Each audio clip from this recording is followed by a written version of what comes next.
Hello again. This is part 2 of our series about Sufism. Last time we spoke about the early history and its basic teachings and practices. And today we're going to discuss its later development, everything from medieval poetry to modern times. If anything, Sufism has become popular and known outside of Islam through its different expressions like poetry and literature and even music. And one of the most famous ambassadors of Sufism, in the West at least, is the Persian poet Jalal ad-Din Rumi. He lived most of his life in Konya, Turkey, in the 13th century, but is still very popular today. In fact, recently he was the best-selling poet in America. He's so famous that even Beyoncé named her daughter after him because he was her favorite poet. He's also the founder of the Mevleviya order, which features our friends the whirling dervishes, which in itself has become one of the most famous images of Sufism as well.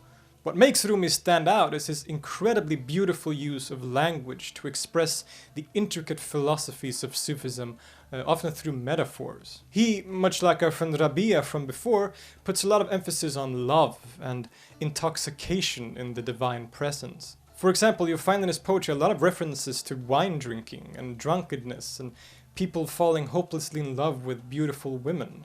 And while these verses are beautiful in themselves, it should also be remembered that when he talks about intoxication and wine drinking, that is actually a metaphor for intoxication in love for God. And all of Rumi's verses are really deeply rooted in Sufism and Islam. Here's an example. I am not of this world, nor of the next, nor of paradise, nor of hell. I am not of Adam, nor of Eve, nor of Eden and Rizwan. My place is the placeless, my trace is the traceless. 'Tis neither body nor soul, for I belong to the soul of the beloved. I have put duality away, I have seen that the two worlds are one. One I seek, one I know, one I see, one I call. I am intoxicated with love's cup. The two worlds have passed out of my ken. I am so drunken in this world, that except of drunkenness and revelry, I have no tale to tell. In this verse, he expresses both intoxication and love for God, but also a hint or indication of a unity and connection between creator and created. In fact, one can say, semi-problematically, that Sufism has tended to emphasize the immanence of God in the world more than other denominations. This became perhaps most prominently expressed by one of Rumi's contemporaries, Muhyiddin ibn al-Arabi, and his followers in the school that followed him. In what became later known as Wahadat al-Wujud, or the unity of being, Ibn Arabi presents a cosmology where in terms of being or wujud, God is actually everything that exists and the world are his manifestations. He writes the following: The world is illusory, it has no real existence. You have been made to imagine that the world is something separate and independently real outside of the absolute. But in reality this is not so. Now, Ibn Arabi should not be understood as a pantheist or even panentheist, as he very much still maintains the transcendence and incomparability of God to the world, while at the same time affirming his immanence and sameness. Needless to say, this doctrine has been very controversial, and while Ibn Arabi himself maybe didn't adhere to the philosophy of Wahadat al-Wujud as it became known later, many of his followers did, and it became a significant part of later Sufi philosophy.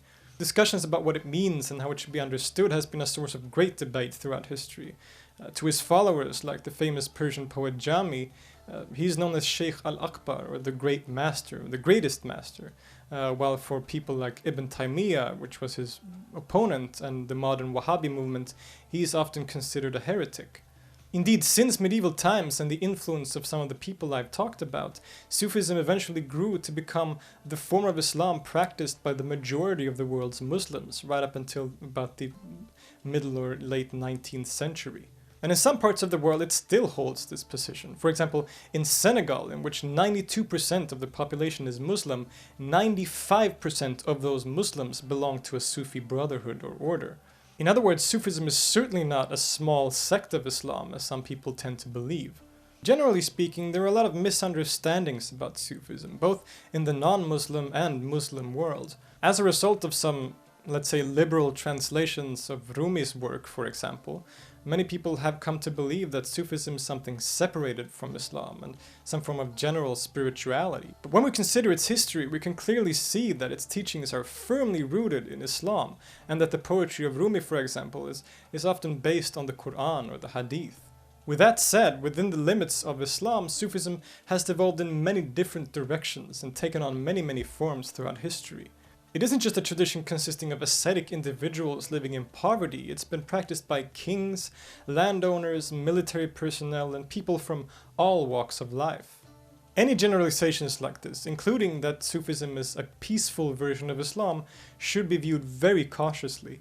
Nonetheless, Sufism is still strong today, and many of the old tariqas or orders still have a large following, and some new ones have even popped up from time to time, like the Tijaniya or the Muridiyya in West Africa. Sufism is also often associated with music today, as many Sufi orders have used music in their rituals. For example, there is Youssou N'Dour from Senegal, who belonged to the Muridiyya and has had a successful career in the West by, among other things, working with people like Peter Gabriel. In his songs, he often sings about very important people from West African Sufism, like the marabouts or sheikhs, and also the prophets of Islam. He even has an album called Egypt that is specifically written about Islam and Sufism. Another good example is the Qawwali singer Nusrat Fateh Ali Khan from the Chishtiya order.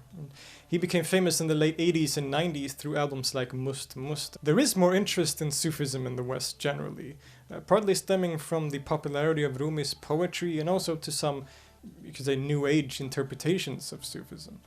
Its enormous diversity is really difficult to grasp, and a short video like this is really insufficient to talk about it all. But with its increased presence in Europe and North America, and unfortunately also some news coverage about violence committed against Sufis, like the mosque attack in Egypt back in November, it seems relevant that we try to understand its complex history and different expressions. After all, things are rarely, very rarely, as simple as we like to believe. I'll see you next time.